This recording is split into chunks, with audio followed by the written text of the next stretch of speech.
আর ভোটের সময় সনাতন, কাজের সময় মমতা, রাস্তার সময় মমতা। কাঠের মালা করে সব তো চলে আসেন ভাই ভাতা নিতে।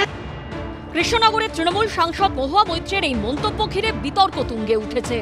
হিঙ্গলগঞ্জ থেকে বনগাঁয় দায়ের হচ্ছে অভিযোগ, রাস্তায় আছড়ে পড়ছে প্রতিবাদের ঢেউ। নমশূদ্র সমাজের অপমান মানছি না, মানবো না।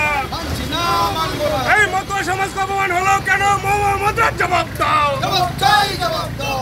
সম্প্রতি বিজেপির তরফে তৃণমূল সাংসদ মহুয়া মৈত্রের এই ভিডিও পোস্ট করা হয়। সারা বছর তৃণমূলই আর ভোটের সময় সনাতন, এটা কি অঙ্ক ভাই?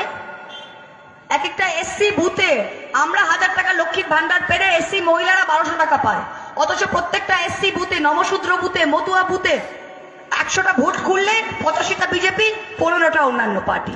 বাপরে বাপরে বাপ। কাজের সময় মমতা, রাস্তার সময় মমতা।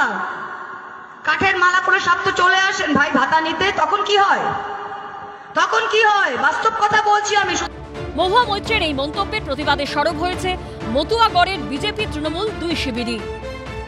আন্দোলন তো হওয়া উচিত সব জায়গা থেকে। আজকে বুঝতেই পারা যাচ্ছে যে টিএমসি কোন রসাতলে গেছে।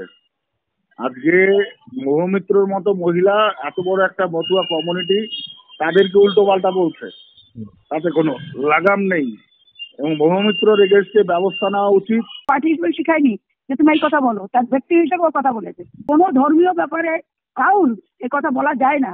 সে অন্য ধর্মের ব্যাপারে, সে হিন্দু হোক, মুসলমান হোক, খ্রিস্টান হোক, বৈষ্ণব হোক, মতুয়া, কাউ ধর্মের ব্যাপারে সেখানে আঘাত করার দায়িত্ব কেন নেই এবং সেটা বলার রাইটও কেন নেই।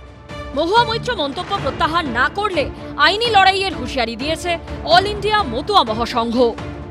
আমরা শুধু যে থানায় অভিযোগ করে বা বিভিন্ন জায়গাতে পুলিশের কাছে বা প্রশাসনের কাছে অভিযোগ জানিয়ে যে দ্বারস্থ থেমে থাকছি তা নয়। পুলিশ বা প্রশাসন যদি পরবর্তীকালে ব্যবস্থা না নেয় তাহলে কিন্তু আমরা মামলা কিন্তু হাইকোর্টে গড়াবে। আমরা সিএম এর দ্বারস্থ হয়েছি।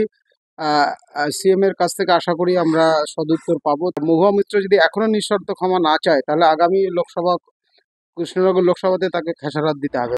এই ইস্যুকে সামনে রেখে সুর চড়িয়েছে বিরোধীরা। আগামী 12 তারিখ কৃষ্ণনগরে মহা র্যালির মধ্য দিয়ে ভারতীয় জনতা পার্টি অর্গানাইজ করছে। সেখানে তফসিলি এবং নমশূদ্ররা থাকবে। হ্যাঁ, মহুয়ার কে দেখিয়ে ওই আচার মালা পরেই থাকবে। আমার কোনো মন্তব্য। মমতা বালা ঠাকুর মুখ্যমন্ত্রীকে চিঠি দিয়েছে। মমতা বালা ঠাকুর না, তার সংগঠন। আমি এ নিয়ে কোনো মন্তব্য করব। আবার বিজেপি হিঙ্গলগঞ্জের নামে আমি এ নিয়ে কোনো মন্তব্যই করব না। এ নিয়ে মহুয়া মৈত্রকে ফোন করা হলে তাকে ফোনে পাওয়া যায়নি। সমীরণ পাল, প্রদ্যুৎ সরকার ও আশাবুল হোসেনের রিপোর্ট, এবিপি আনন্দ।